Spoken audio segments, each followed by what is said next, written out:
오늘 우리에게 주시는 하나님의 말씀은 고린도전서 13장 4절에서 7절까지 말씀입니다. 신약성경 279쪽에 있습니다. 이제 제가 하나님의 말씀을 강독하겠습니다. 이것은 하나님의 말씀입니다. 하나님의 말씀에 경청하시기 바랍니다. 사랑은 오래 참고 사랑은 온유하며 시기하지 아니하며 사랑은 자랑하지 아니하며 교만하지 아니하며 무례히 행하지 아니하며 자기의 유익을 구하지 아니하며 성내지 아니하며 악한 것을 생각하지 아니하며 불의를 기뻐하지 아니하며 진리와 함께 기뻐하고 모든 것을 참으며 모든 것을 믿으며 모든 것을 바라며 모든 것을 견디느니라. 아멘. 사랑은 모든 것을 견디는 것입니다. 라는 제목으로 말씀을 함께 나누겠습니다. 지난주 설교를 통해 우리는 사랑의 9가지 구체적인 실천 덕목 중 4가지 내용을 살펴보았습니다. 먼저 사랑은 인내하는 것입니다. 인내는 수동적인 사랑의 행동입니다. 하나님 사랑에 가장 가까운 사랑의 모습이지요. 이를 통해 우리는 온전한 사랑의 역사를 시작할 수 있습니다. 둘째, 사랑은 온유함입니다. 타인에게 친절을 베푸는 구체적이고 능동적인 행동입니다. 친절을 베풀므로 우리는 타인을 행복하게 만들 수 있고 또 우리 자신을 존귀하게 만드는 보상을 받을 수 있습니다. 셋째, 사랑은 관용하는 것입니다. 시기하지 않고 질투하지 않는 것입니다. 관용하는 사랑은 아름다운 사랑의 경쟁을 통해 더 진실하고 큰 사랑을 실천할 수 있습니다. 넷째, 사랑은 겸손입니다. 사랑은 자기 만족과 자랑이 아니게 절대적으로 겸손해야 합니다. 자신이 누군가에게 사랑을 베풀었다는 사실조차 잊어버려야 한다고 말씀드렸습니다. 그래야 온전한 사랑이 우리 안에 완성될 수 있습니다. 이제 계속해서 나머지 5가지 사랑의 덕목을 함께 나누어 보겠습니다. 바울이 말하는 5번째 사랑의 모습은 무례히 행하지 않는 것입니다. 이는 다른 사람과의 관계 가운데 드러나는 예의를 말합니다. 예의는 사소한 일 가운데 드러나는 사랑이라 할 수 있습니다. 누군가에게 예의를 갖춘다는 것은 존중의 마음을 넘어 사랑에서 출발해야 한다는 말이지요. 그럴 때 우리는 사람을 외모로 판단하지 않고 지위 고하를 막론하고 보편적인 사랑을 실천할 수 있습니다. 예수님은 지극히 작은 자에게 행한 것이 곧 나에게 행한 것이다 라고 말씀하셨습니다. 어린아이를 함부로 대하는 제자들을 꾸짖으시며 누구든지 하나님의 나라를 어린아이와 같이 받들지 않는 자는 결단코 그곳에 들어가지 못한다라고 말씀하셨습니다.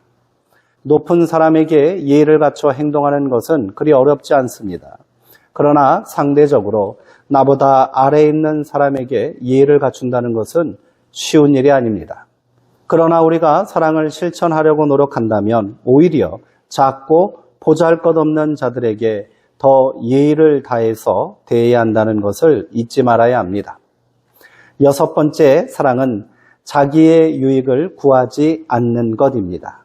이는 자기 것에 집착하고 고집하지 않는다라는 의미입니다. 사랑은 이타적이어야 합니다.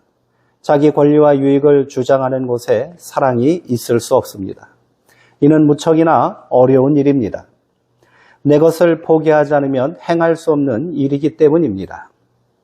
예수님의 가르침은 분명합니다. 행복은 소유와 얻음이 아니라 내어줌에 있다는 것입니다. 예수님은 그렇게 우리 가운데 사랑을 실천하고 보여주셨습니다. 가장 기본적인 인간의 욕망마저도 내려놓으셨습니다. 예수님께서 십자가의 죽음을 결단하신 이면에는 우리를 향한 진실한 사랑이 있었기 때문입니다. 우리가 예수님처럼 할 수 없다 하더라도 최소한 예수님께서 우리에게 주신 명령에는 귀를 기울이고 순종하려 노력해야 할 것입니다. 너희 중에 누구든지 크고자 하는 자는 섬기는 자가 되라. 자기 유익을 구하는 자리에는 자기 만족과 자기 행복만 있을 뿐입니다. 그러나 자기 유익을 구하지 않는 결단의 자리에는 모두가 함께 누리는 만족과 행복이 있습니다. 더 크고 가치 있는 것을 구하는 지혜로운 사람이 되시기 바랍니다.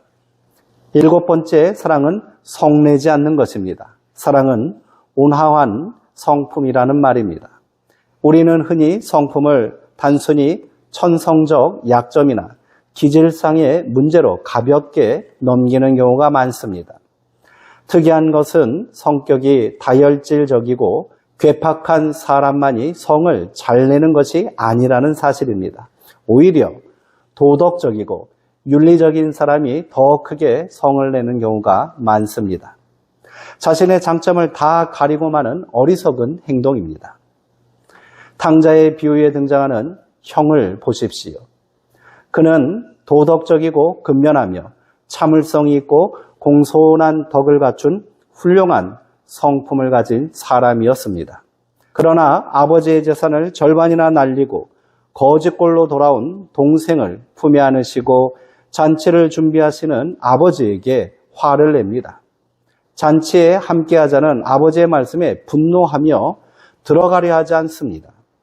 이로 인해 아버지께서 준비한 용서와 화해의 잔치를 망쳐놓는 장본인이 되어버렸습니다. 무엇보다도 분노를 다스리지 못함으로 자기 자신에 대하여 큰 상처를 남기게 되었지요. 그동안 큰아들이 보인 그 많은 긍정적인 모습이 성냄으로 모두 사라져 버렸습니다. 예수님께서 비유로 말씀하신 탕자의 이야기는 아버지의 사랑과 용서에 대하여 분노하는 큰 아들 같은 자들을 위해서 주신 말씀입니다. 우리가 아무리 신실하고 충성스러운 믿음을 지키며 살아간다 해도 온화한 성품을 갖지 못한다면 그 모든 것이 한순간에 허물어져 버릴 수 있습니다. 이는 단순히 기질이나 성품을 바꾸려는 노력으로는 불가능합니다.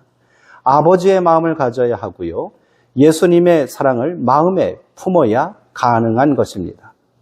그래야 우리 안에 있는 분노와 도끼가 사라질 수 있습니다.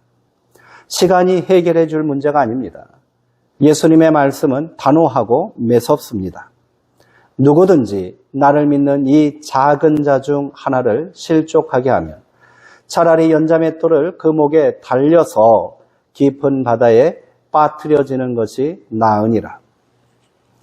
성내지 않는 사랑을 실천하지 않으려면 차라리 죽는 것이 낫다는 말씀입니다. 지금 당장 성내지 않는 온화한 성품으로 사랑을 실천해야 합니다. 성품을 바꾸기는 쉽지 않지요. 분노를 참기도 힘듭니다. 하지만 거룩한 분노도 있고요. 건강한 분노 표출 방법도 얼마든지 찾을 수 있습니다.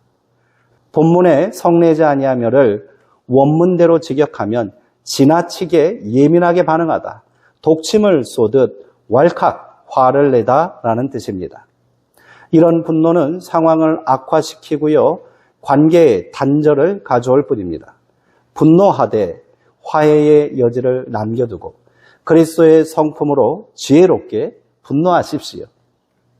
8번째, 사랑의 덕목은 악한 것을 생각하지 않는 것입니다. 원한이나 앙심을 품지 않는 것이 사랑이라는 말입니다. 여기서 생각한다라는 말은 원어로 로기제타이입니다. 이는 회계장부에 금액을 기입하고 수를 세다, 장부에 꼼꼼히 기록해 두다라는 상업용어입니다. 즉, 악한 것을 생각하지 않는다라는 말은 상대방이 나에게 준 상처와 잘못을 마음의 회계장부에 꼼꼼히 기록해 두지 않는다라는 뜻이 될 겁니다. 우리는 누군가 나에게 서운하게 한 일을 마음의 장부에 적어두고 결정적인 순간에 그것을 들추어내며 앙심을 품습니다. 그러나 사랑은 그 장부를 예수의 보혈로 파기하는 것입니다. 이는 용서와 연결되는 덕목입니다. 누군가를 용서하지 않고 여전히 원한이나 앙심을 품고 사는 것은 결국 자기 자신마저도 파멸로 이끄는 어리석은 짓입니다. 큰 결단이 필요한 문제겠지요. 용서는 나 혼자 결단하고 노력해서 될 일이 아닙니다. 화해가 있어야 가능합니다.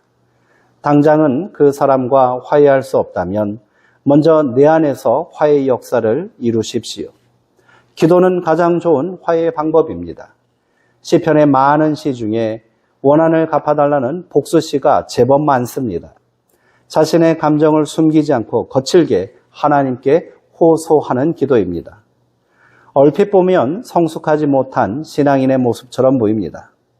그러나 분노와 원한을 그대로 하나님께 정직하게 호소함으로써 기도자는 하나님의 위로를 만나게 되고요.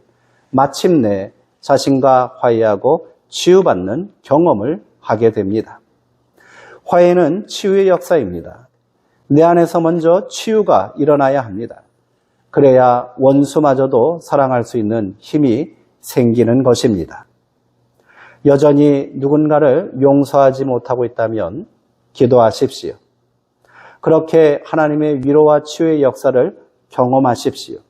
그리고 그 힘으로 원수마저도 사랑하라는 주님의 명령을 실천하십시오. 마지막으로 사랑은 불의를 기뻐하지 않고 진리와 함께 기뻐하는 것입니다. 사랑은 신실함이라는 말입니다. 사랑하는 사람이라면 무엇보다도 진리를 사랑할 것입니다. 신앙생활에서의 기쁨은 단순히 전통적으로 배워온 습관적인 신앙이나 교회의 복잡한 교리와 사상 자체를 기뻐하는 것은 아닙니다. 우리는 변하지 않는 본질, 즉 예수 그리스도의 진리를 기뻐해야 합니다.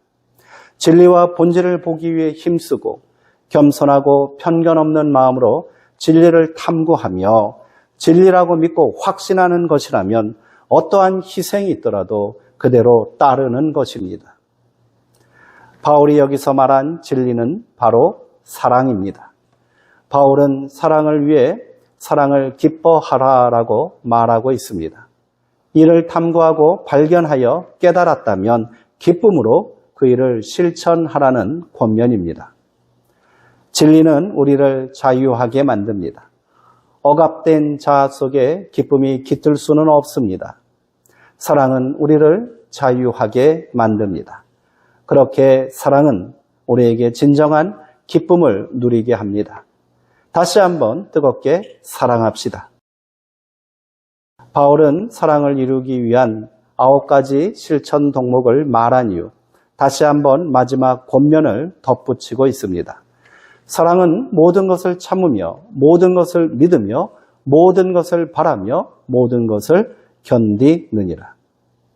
사랑의 시작은 오래 참음입니다. 그리고 사랑의 완성은 참고 믿고 소망하며 견디는 것입니다. 우리가 궁극적으로 이루어야 할 믿음의 본질과 진리의 참 모습이 사랑이라면 바울은 이를 위해 참고 신뢰하고 소망해야 한다고 말합니다. 그리고 이 모든 것을 완성하기 위해 모든 것을 인내하고 견디라라고 권면하고 있습니다. 바울의 마지막 권면이 의미심장합니다. 이 말은 우리가 사는 세상에서 만족스러운 사랑을 경험하거나 이룰 수 없다는 말이기도 합니다. 그래서 견뎌야 한다라고 말하고 있는 것이지요. 그런데 이는 매우 적극적인 태도와 결단을 요구하는 말이기도 합니다. 사랑 없는 세상으로 인해 절망하거나 낙심하여 사랑을 포기하고 외면해버려서는 안 된다는 말이지요. 인내와 믿음과 소망을 가지고 견디어야 한다는 강력한 권고입니다. 내 사랑이 외면받을지라도 인내함으로 사랑을 실천하라는 말입니다. 우리의 사랑이 외면받고 조롱받을지라도 이것이 진리임을 믿고 행하라는 말입니다. 우리의 사랑이 당장의 보상이나 결과가 나타나지 않을지라도 소망을 품고 사랑하고 또 사랑하라는 말입니다. 모든 것을 견디라라고 한 말은 군사용어입니다. 거센 적군의 공격 앞에서도 진지를 이탈하지 않고 끝까지 사수하다라는 뜻입니다. 사랑이 외면당하고 증오가 판을 치는 세상 속에서도 성도는 사랑이라는 영적 진지를 이탈하지 않고 끝까지 지켜내야 합니다. 목숨을 건 치열한 전장일지라도 결코 명분을 잃지 말아야 합니다. 사랑은 단순한 감정 싸움이 아닙니다. 사랑은 영적 투쟁입니다.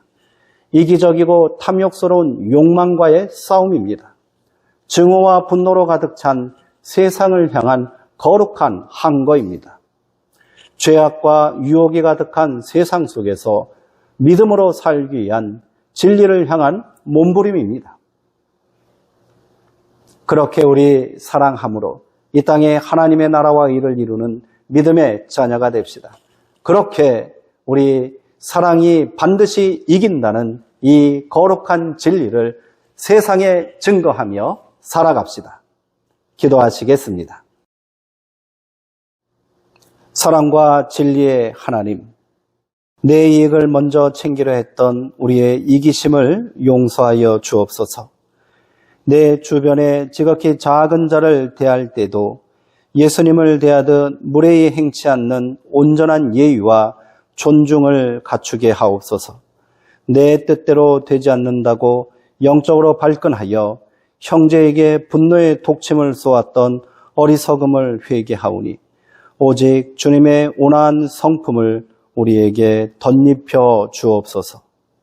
무엇보다 사랑이 외면당하고 증오가 판을 치는 척박한 세상 속에서 결코 낙심하지 않게 하옵소서. 십자가의 사랑이라는 영적 진지를 끝까지 사수하는 거룩한 군사들이 되게 하옵소서. 내 사랑이 거절당할지라도 이것이 진리임을 믿고 탐욕스러운 내 욕망과 치열하게 싸우는 거룩한 사랑의 투쟁을 멈추지 않게 하옵소서. 그리하여 결국 사랑이 이긴다라는 십자가 승리를 우리의 삶으로 당당히 증언하는 믿음의 자녀들이 되게 하옵소서. 예수 그리스도의 이름으로 간절히 기도하옵나이다. 아멘.